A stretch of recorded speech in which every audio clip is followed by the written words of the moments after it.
coverage you can count on.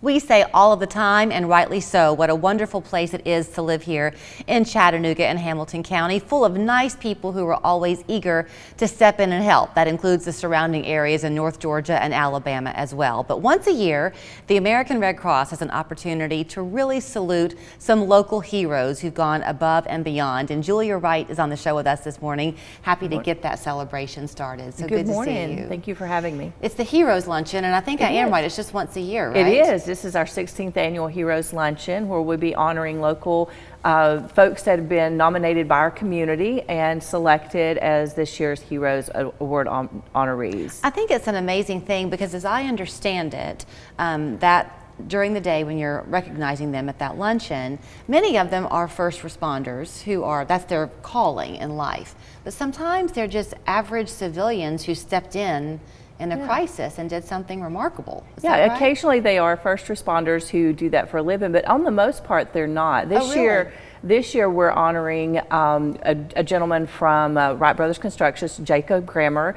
who was just traveling for his job and come upon an accident and was the first person there and rendered first aid and was the only person to stop to help until EMS arrived. And then we have others like Wendy Ransom, who has really dedicated her life to Emily's Power for a Cure.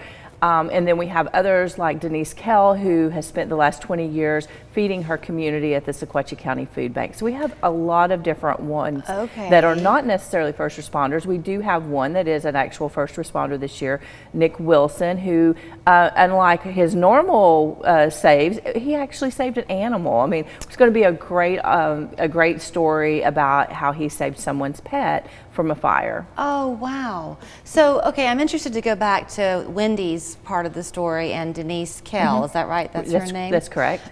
Because I do tend to think about the Red Cross as that there's an emergency, a crisis happens, and the Red Cross is there. But the truth is, y'all are there every single day. That's right. And these folks are too. And these are the people in our community that make it work. They're the ones who are there before the disaster, after the disaster, and they partner with us in various different ways. But we really just want to recognize people in our community, and these nominations come from our community. So it's people in the community that have recognized people who, out of selflessness, have given back to their community in a really big and powerful way. And we want to just be able to recognize them through the Red Cross because that embodies the spirit of what we do.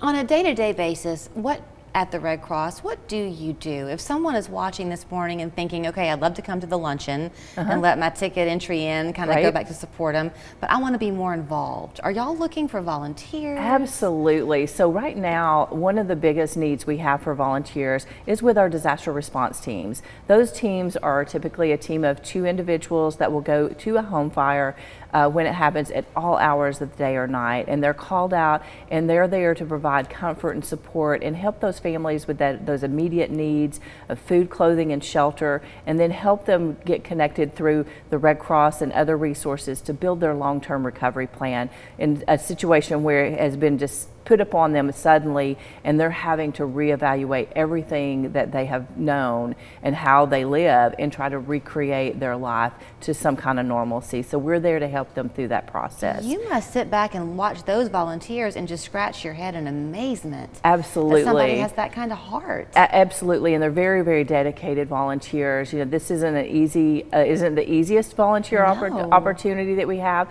We do have others that are not quite as demanding and taxing, but we have others. We have caseworkers that follow up with clients afterwards.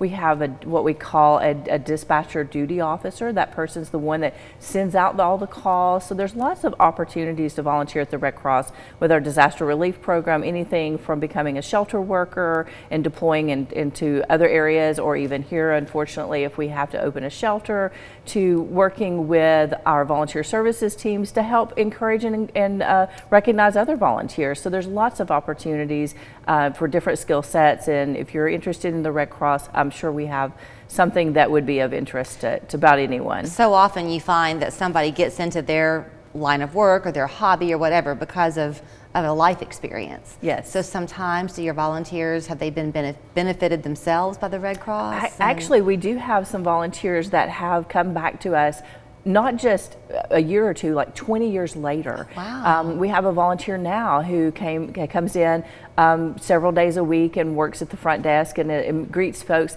And she had a house fire over 20 years ago, and her children were still little, and it wasn't a good time for her to volunteer. But now she's raised her children, and she's found the time, and she's come back, and she's helping us on a regular basis. And we love those stories because we know that we really did make an impact on someone, not just at that moment, but for their entire life. Well, you know, it's kind of the saying of if a tree falls in the woods and no one's around, does it make a sound? Right.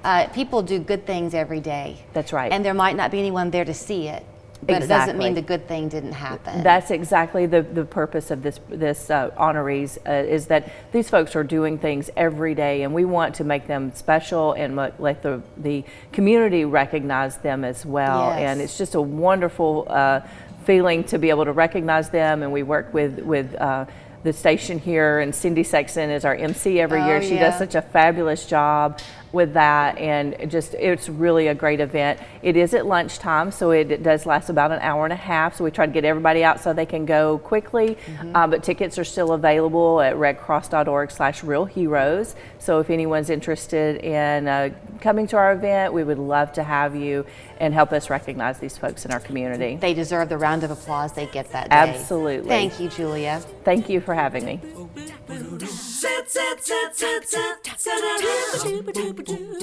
Kubota LO1 Series tractors, powerful Kubota diesel engine, easy operation, and a dependable Kubota gear or HST transmission. Talk to your local Kubota dealer today